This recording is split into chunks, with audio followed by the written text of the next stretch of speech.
When I was in the replacement depot, or the induction center, rather, I should say, they give you a number of tests to do to see what branch you would be suited in. So apparently I did rather well in what they call a code aptitude test. And so I went into the interview after the test, and they said, well, we're going to send you to the Signal Corps. I said, oh, what about the Air Corps? You know, no, they're filled up. You know, I had lived airplanes all my life, you know, as a kid building model airplanes and things of that sort. I said, the Air Corps is all filled up, I'm sorry. I said, no, you know, I really want to be in the Air Corps. So he said, oh, I'll let you talk to the lieutenant. So lieutenant comes and I tell him the same story, you know, and he says, I can't promise anything.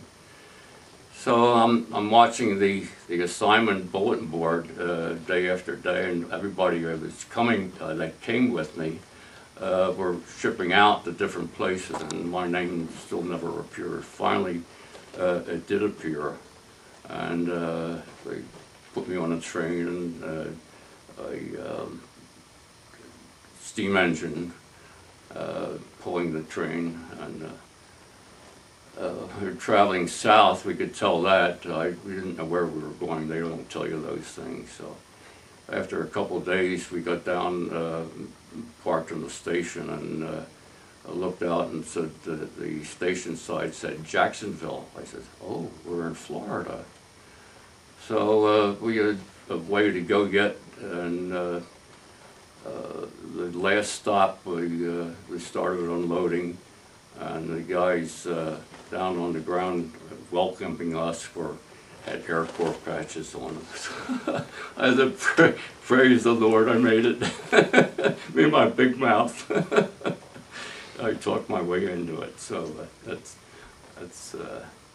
then of course did basic training in Miami Beach, Florida is where we wound up. Well, it was like you didn't have a chance to do what you wanted to do anymore. You had to do what you were told, which is what was expected, you know. The funny part, we had a staff sergeant, no, I guess he was a buck sergeant. A gunner had returned from Europe, and he was our drill master. So for whatever reason, he picked me out that he wanted me to drill the troops too, the squad that we had. And I guess I did all right because nobody complained of what I did. But then from, as I started to say, from Miami Beach, this was February, I was shipped to Sioux Falls, South Dakota. And we were wearing suntan uniforms because we were in Florida. It was rather chilly in Sioux Falls, South Dakota. So we went to radio school and went through there, and then after radio school, after our classes were finished, I was picked to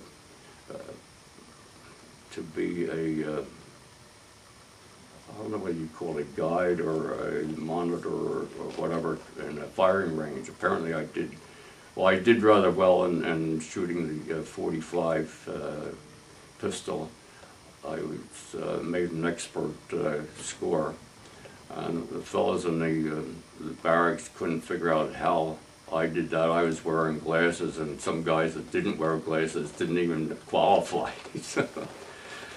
But then you wait around and for another assignment, and I was assigned, I guess, maybe 3 different times to bomber bases. Well, they didn't want me because their radio operators were gunners, and me with glasses, so they didn't think I would be a gunner of any value, I guess. So eventually I wound up in Fort Wayne, Indiana as a replacement depot.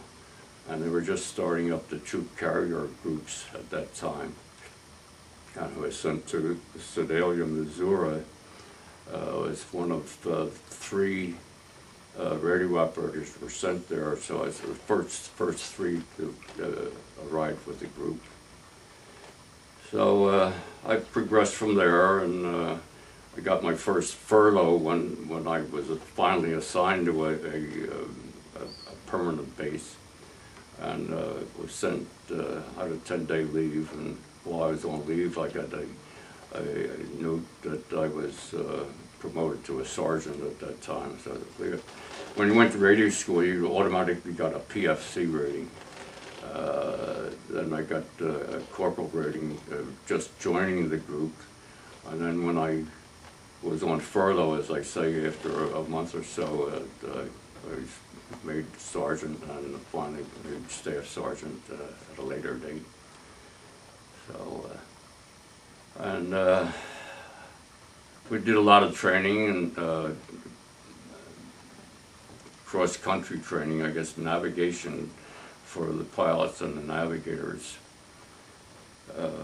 Flew down to Texas and up to Chicago and even into Philadelphia at one time, which was nice because I got a chance to visit my folks while we were there. C-47, which is a cargo, it's the old DC-3 converted to military use, reinforced flooring and bigger engines and big cargo doors, double cargo doors. So we flew them and the entire time. I flew this one ship. Well, we flew overseas after our training in the States. We were jumping paratroopers and towing gliders in Missouri and not Missouri. I'm sorry. Indiana, Fort Wayne, Indiana, and then we went over to Camp McCall and towed gliders and troopers there. And after that, we went back to Fort Wayne, Indiana, picked up brand new airplanes, and then flew overseas from there. And flew down to Florida, down to Trinidad, down through Brazil, over to Ascension Island, from Ascension to Africa, up the west coast of Africa, and then eventually up to England from Africa. Going that last route, we had to go off at night because we had to fly by Portugal, which was neutral. So we had to go up to the northwest and then fly north and then northeast into England so we wouldn't be involved in messing up with their neutrality, I guess it was.